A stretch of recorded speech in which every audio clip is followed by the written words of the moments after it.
Hello everyone, I am Shiv Kumar Sinha. Welcome to YouTube channel My Observational Life.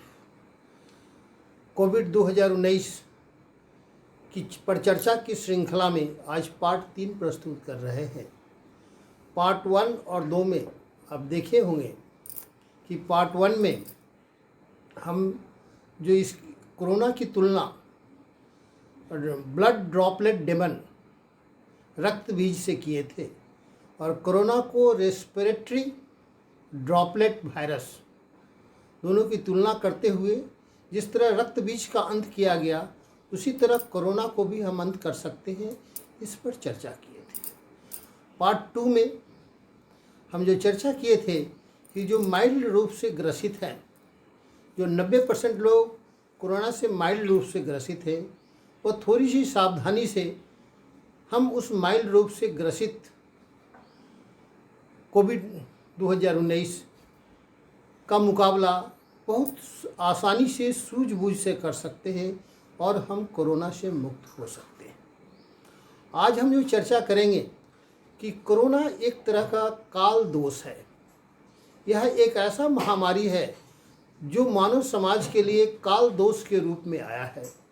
जिस तरह काल दोष के रूप में आया है और जिस तरह काल दोष का सामना करने के लिए हमारे महर्षियों ने जो उपाय बताए हैं और उस उपाय से वर्तमान कोरोना से तुलना करते हुए हम इस कोरोना से लड़ाई के लिए एक मैसेज देना चाहेंगे। मानव का काल दोष के जब चर्चा करते हैं, मनुष्य के जीवन में काल दोष का महत्वपूर्ण भूमिका है, तो हम पाते हैं कि मानव के जीवन में जो कष्ट है, दुख है, वह कई कारणों से है।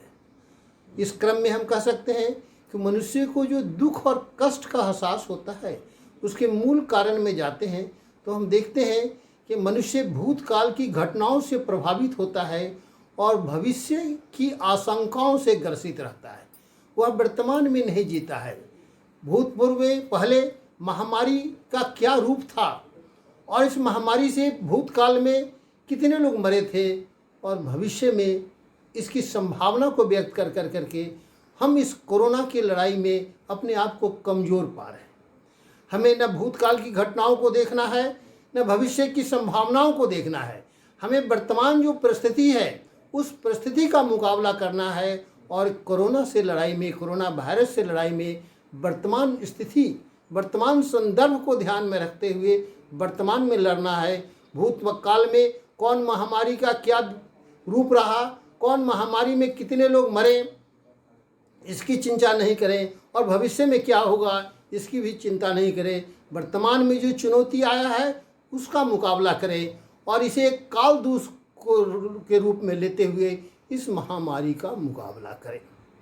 काल दोष क्या है यह स्पष्ट है। जब आप दोष की चर्चा कर रहे हैं तो हम पाते हैं कि मनुष्य के जीवन में जो कष्ट होता है, दुख होता है, उसमें 5 प्रकार के दोष हैं। पहला जो है कर्म दोष है, दूसरा ग्रह दोष है, तीसरा देव दोष है, चौथा पितृदोष है और 5वां काल दोष है। कर्म दोष, ग्रह दोष, देव दोष और पितृदोष। जब काल दोष आता है तो ये चारों दोष गौण पड़ जाता है और काल दोष जब आता है तो ये चारों दोष गौण पड़ जाता है और काल दोष हावी हो जाता है। हम इस क्रम में रेफरेंस के रूप में हम चाहेंगे कि हर दोष का हल्का हल्का जिक्र करें। कर्म दोष क्या है? कर्म जो है वस्तुतः हम जो कार्य करते हैं, जो हमारा इंटेंशन है, एक्शन है, आचरण है, यही कर्म दोष है। हमारा कर्म का गुण और दोष जो हमारी इंटेंशन पर डिपेंड करता है, हमारी एक्शन की प्रक्रिया, कार्य की प्रक्रिया, कार्य निष्पादन की प्रक्रिया पर यह प्रभावित करता है और कार्य के निष्पादन हमारे आचरण पर निर्भर करता है काल दोष होना।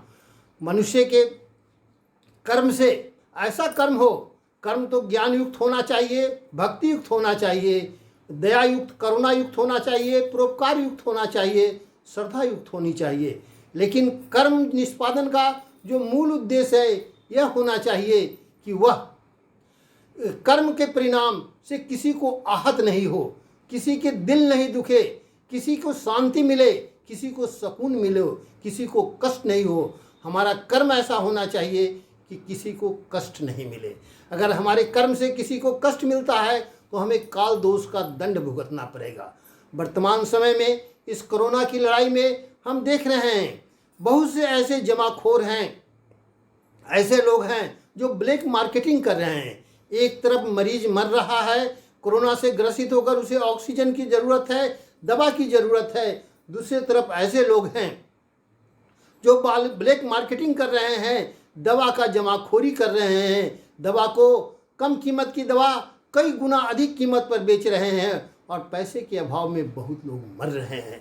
ऐसे लोगों का कर्म दोष से भुगतना होगा, कर्म दोष का दंड भुगतना होगा। जो इस इंसानियत के साथ जमाखोरी कर रहे हैं, ब्लैक मार्केटिंग कर रहे हैं और ब्लैक मार्केटिंग कर करके जो निरीह प्राणी, जो कोरोना से पीड़ित लोग हैं, उनको दवा मिलने में बाधा पहुंचा रहे हैं, ऑक्सीजन मिलने में बाधा पहुंचा रहे हैं, वो सारे व्यक्तियों को कर्म दोष का फल भुगतना होगा।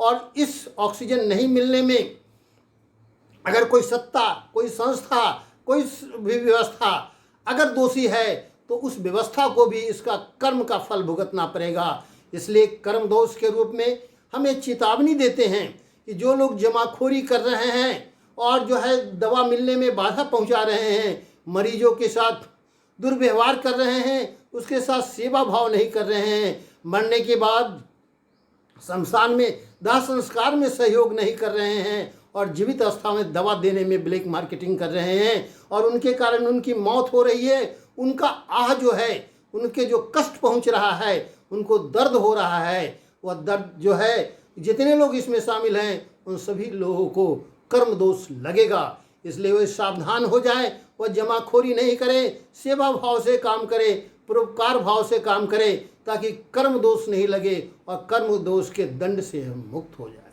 इसलिए हम इस सभी जो है, जो गलत प्रवृत्ति के लोग हैं, जो गलत आचरण कर रहे हैं, उनको सावधान कर रहे हैं कि भविष्य में उनको कर्म दोष लगने वाला है। इसलिए सावधान हो जाए, परोपकार की भावना से काम करे, करुणा की भावना से करे, आपका एक्शन ऐसा हो कि सभी को राहत पहुंचाए। पहला कर्म दोष हो गया। दूसरा जो है मनुष्य के जीवन में जो कष्ट पहुंचाता है वह ग्रह दोष है। ग्रह जो है, ग्रह जितने भी ग्रह हैं, सूर्य, चंद्रमा और जितने भी सितारे ग्रह हैं, उसके कॉस्मिक रेज का प्रभाव मानव के शरीर पर पड़ता है और मानव के शरीर पर पॉजिटिव और नेगेटिव दोनों पड़ता है। यह लोगों की मान्यता है। मनुष्य के जन्म लेने के समय जो ग्रह रहता है उसके जो कॉस्मिक रेज उसको स्थायी रूप से प्रभावित करता है और जीवन काल में, पूरे जीवन में सूर्य की किरण, चंद्र की शीतलता, विभिन्न ग्रहों का कॉस्मिक रेज उसको प्रभावित करता है। लेकिन सभी ग्रह समान रूप से अपने रेज को बिखरता है। इसमें मनुष्य का दोष है कि उनमें ग्रहण करने की क्षमता नहीं होती है, इसलिए ग्रह दोष लगता है। हम अपने आप को इतना सबल बनाएं, इतना सादगी बनाएं, इतना नेचर के साथ अपने आप को एडजस्ट करें कि जो है ग्रह दोष हम पर नहीं लगे, हमारा आचरण अच्छा हो, हम में जो है ग्रह की शक्ति को प्राप्त करने की बॉडी में क्षमता जो हो वह अनुकूल हो, ताकि ग्रह दोष नहीं लगे, ग्रह का कोई निगेटिव प्रभाव नहीं है। इसलिए सभी मनुष्य से हम कहते हैं, सभी इंसानों से कहते हैं कि जो ग्रह का कॉस्मिक रेज है वह समान रूप से अपनी किरणें को बिखेर रहा है।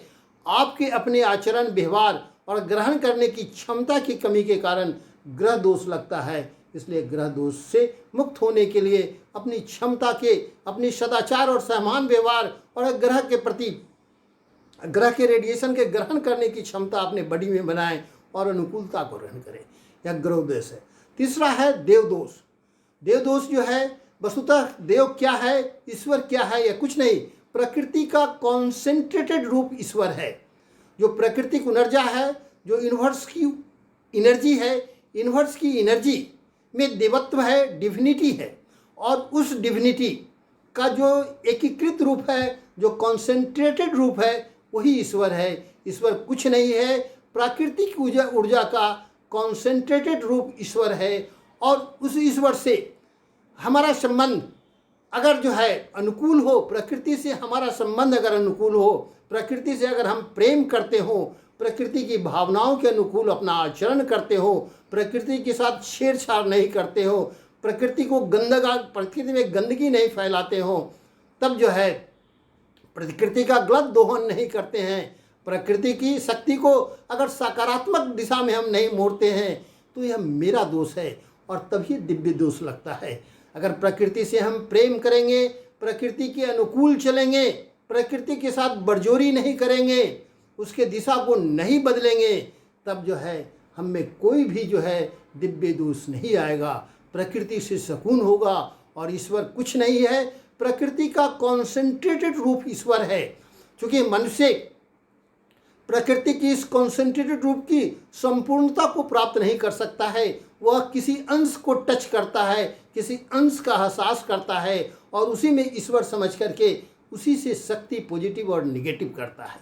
अगर प्रकृति के निगेटिव स्वरूप को टच किया तो उसे निगेटिव ऊर्जा होगा, देव दोष लगेगा, दिव्य दोष लगेगा। अगर प्रकृति के पॉजिटिव ऊर्जा से प्रेम करेगा तो उसके साथ ग्रह का गुण, उस दिव्यता का डिविनिटी प्राप्त होगा, आशीर्वाद प्राप्त होगा, वरदान प्राप्त होगा और उस कॉन्सेंट्रेटेड ऊर्जा से जो ईश्वर है उससे शक्ति प्राप्त करेगा। कहा गया है कि ईश्वर जो है इस कॉन्सेंट्रेटेड ऊर्जा मानव में जो जितने अवगुण हैं अगर उससे प्रेम करता है तो उसके नेगेटिविटी को ख़त्म कर देते हैं सारी। उस पर ऐसे कहा भी गया है, ईश्वर जिससे प्रेम करते हैं उसके सारे दायित्व का वहन वो स्वयं कर लेते हैं और जो ईश्वर को परेशान करता है, मैंने प्राकृतिक ऊर्जा को परेशान करता है, उसको छेड़छाड़ करता है, उस पर उसको परेशानियां बढ़ जाती है और उस पर दायित्व बोझ अधिक हो जाता है। इसलिए दिव्य दोष से बचने के लिए हमें प्रकृति से प्रेम करना होगा, प्रकृति के अनुरूप चलना होगा, प्रकृति से बरजोरी नहीं करना होगा, नेचर से प्रेम करना होगा और हम दिव्य आशीर्वाद प्राप्त करेंगे, दिव्य दोष हम पर नहीं लगेगा और हम किसी तरह का रोग बीमारी और कष्ट से मुक्त रहेंगे। फिर जो है अगला जो है पितृदोष है। पितृदोष क्या है? जो हमसे पितृदोष का दो कंसेप्ट है। जो हमसे पहले जन्म लिया है उनको आदर करना, सत्कार करना, उनको कष्ट नहीं पहुंचाना, उनको सेवा करना, यही पितृ के आशीर्वाद प्राप्त करने का तरीका है। एक पितृदोष का कंसेप्ट है कि इस धरती पर जो हमसे पहले मरे हैं उनके प्रति मरने के बाद भी उनके प्रति आदर का भाव रखना पितृ का आशीर्वाद, पितरों का आशीर्वाद प्राप्ति का माध्यम है। उनसे घृणा नहीं करना, उनकी आलोचना नहीं करना, उनके प्रति निगेटिविटी नहीं सोचना, यही पितृदोष से मुक्ति का उपाय बताया गया है।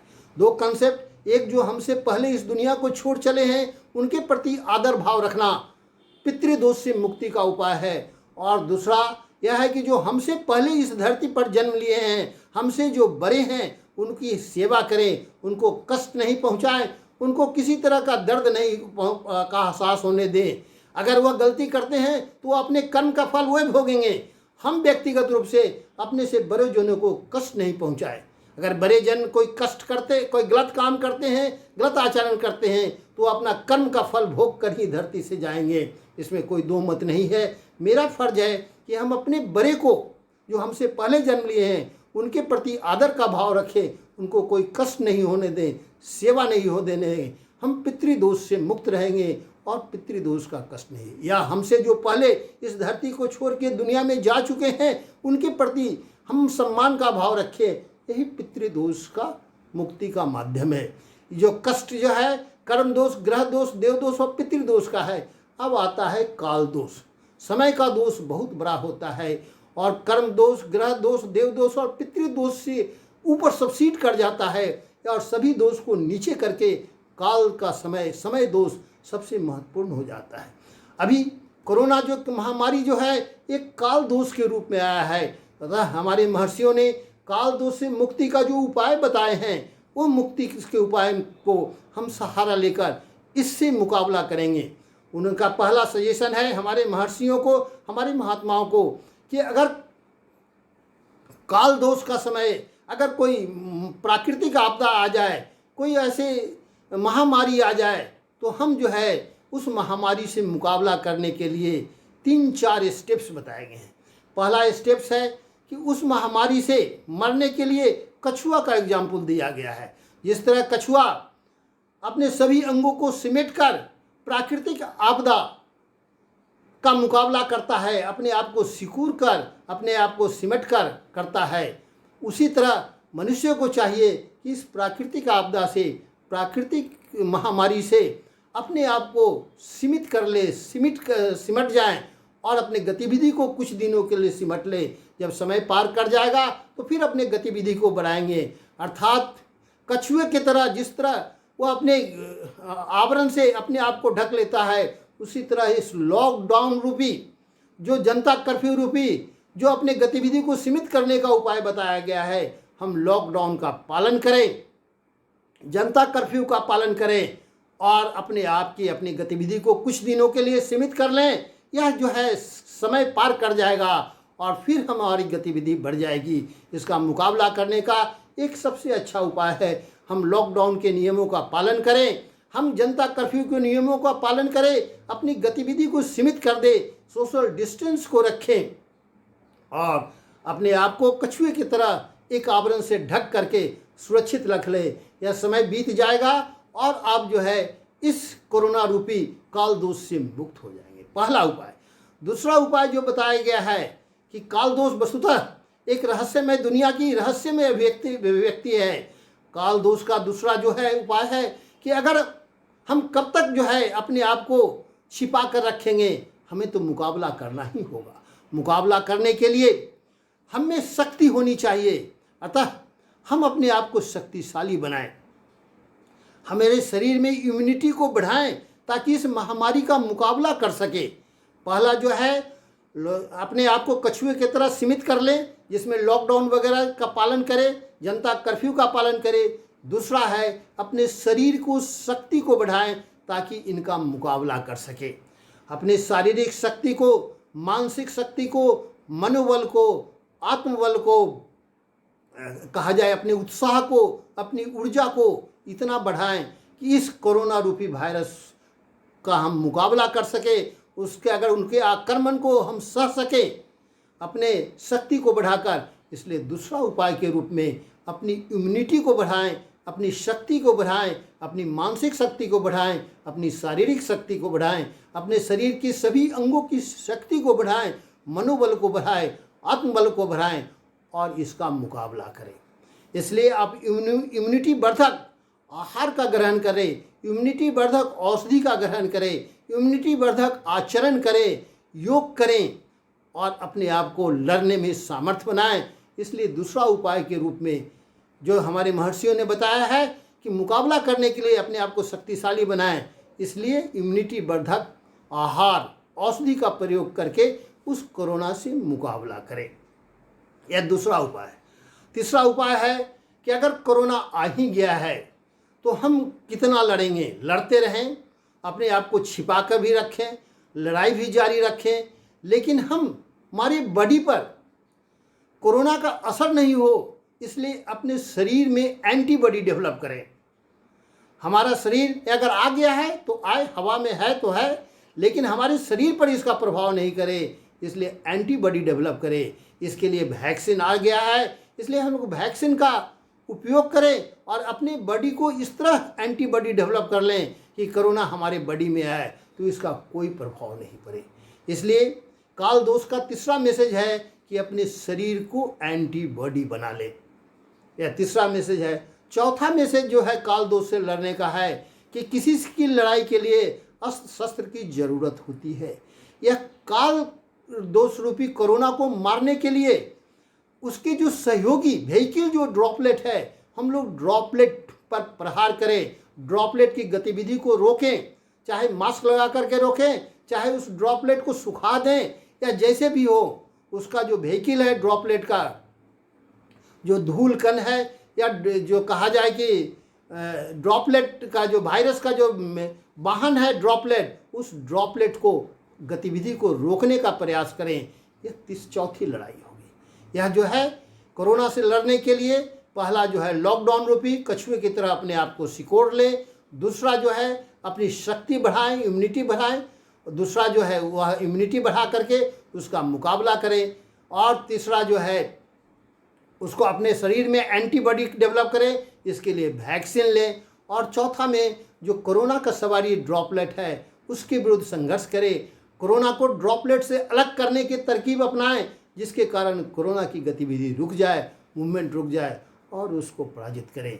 जिस तरह और कोरोना को मारने के लिए जो औषधि है, सैनिटाइजर है या और भी जो तरकीब निकल रहा हो, उस कोरोना वायरस को मारने का भी उपाय करें। यही 5 तरीका से हम काल दोष रूपी इस कोरोना से मुक्ति पा सकते हैं। यही आज जो है चर्चा का मेरा उद्देश्य यही है कि काल दोष रूपी इस कोरोना महामारी आया है, उसे लड़ने के लिए पहला लॉकडाउन को पालन करें, जनता कर्फ्यू को पालन करें, या कछुए की भांति अपने आप को सिकोड़ने का तरीका है, सिकुड़ाने का तरीका है। दूसरा, उससे मुकाबला करने के लिए अपने शरीर में शक्ति पैदा करें, इम्यूनिटी बढ़ा करें, आत्मबल अपना पैदा करें, मनोबल करें, शारीरिक बल कराए, मानसिक बल पैदा करें, मनोबल ऊंचा करें, सभी अंगों को सशक्त करें। और तीसरा तरीका है कि हम अपने शरीर को सीजन टिम्बर बना लें, ये किसी बाहरी शक्ति का कोई प्रभाव ही नहीं पड़े, एंटीबॉडी डेवलप करें। इसके लिए हम लोग वैक्सीन लें और वैक्सीन लेकर शरीर में एंटीबॉडी डेवलप करें। चौथा तरीका हो गया कि हम इस कोरोना से लड़ने के लिए ये जो रेस्पिरेटरी ड्रॉपलेट है, उस ड्रॉपलेट से वायरस को अलग कर दें, धूल कण से अलग करें, ताकि जो है इसका मूवमेंट नहीं हो और समाप्त हो जाए। और 5वां तरीका होगा कोरोना इस सूक्ष्म, जो अति सूक्ष्म माइक्रोस्कोप से देखे जाने वाला जो अति सूक्ष्म वायरस है, इसको मारने के लिए जो भी उपाय हो, सैनिटाइजर हो या और भी दवा हो, छिड़काव हो, जैसे साफ सुथरा हो, इसको अपना करके हम कोरोना रूपी काल दोष से मुक्त पा सकते हैं। इन्हीं 5 उपाय से हम कोरोना से लड़ सकते हैं। इस क्रम में जो कर्म दोष, ग्रह दोष, देव दोष, पितृदोष और काल दोष की चर्चा किए हैं, सबकी अपनी महत्ता है, सबकी बारीकी को समझे। और कर्म तो सबसे ऊपर है। कर्म जो है अपने कर्म, आचरण, इंटेंशन, एक्शन, कर्म की प्रक्रिया, कर्म से अपने किसी को दुखी नहीं होने दें। और जो भी जो है जिनका कर्म गलत जा रहा है, उनको कर्म दंड भुगतना पड़ेगा। इसलिए सभी लोग से अपील है कि वह जमाखोरी नहीं करें, वह जो है मरीजों को ठीक करने में सहयोग करें, दया करें, करुणा करें। और इन्हीं सब विचारों के साथ आज मैं अपनी वाणी को विराम देता हूँ। अगर यह मेरा विचार अच्छा लगता है तो इसकी बारीकी को समझें, इसे लाइक करें, शेयर करें, सब्सक्राइब करें, अपनाएं और लोगों को बताएं कि कैसे हम कोरोना रूपी इस काल दोष से मुक्त हो सकते हैं। और यह इसके जो सब्सिडरी आइटम जो है कर्म दोष से कैसे मुक्त हो सकते हैं, ग्रह दोष से कैसे मुक्त हो सकते हैं, देव दोष से कैसे मुक्त हो सकते हैं, पितृदोष से मुक्त हो सकते हैं। और याद रखें कि देव दोष कुछ नहीं है, देव कुछ नहीं है, ईश्वर जो है प्रकृति का कॉन्सेंट्रेटेड रूप ईश्वर है। प्राकृतिक ऊर्जा का कॉन्सेंट्रेटेड रूप ईश्वर है। और ईश्वर के जिस अंश को हम टच करते हैं, उसी तरह हमें डिविनिटी प्राप्त होता है। और यह डिविनिटी पॉजिटिव रहे, इस बात का ध्यान रहे, इसमें निगेटिविटी नहीं आए। और इन्हीं शक्ति के साथ, इन्हीं स्पिरिचुअल शक्ति के साथ, यह जो कहें शारीरिक बल, मानसिक बल, स्पिरिचुअल बल और जो है आत्मबल, मनोबल, सभी का सहयोग लेकर के हम कोरोना को हराएंगे, कोरोना पर विजय प्राप्त करेंगे। इन्हीं संकल्प के साथ आज हम अपनी वाणी को विराम देते हैं। धन्यवाद। अगर ये अच्छा लगता हो तो लाइक करें, शेयर करें, सब्सक्राइब करें।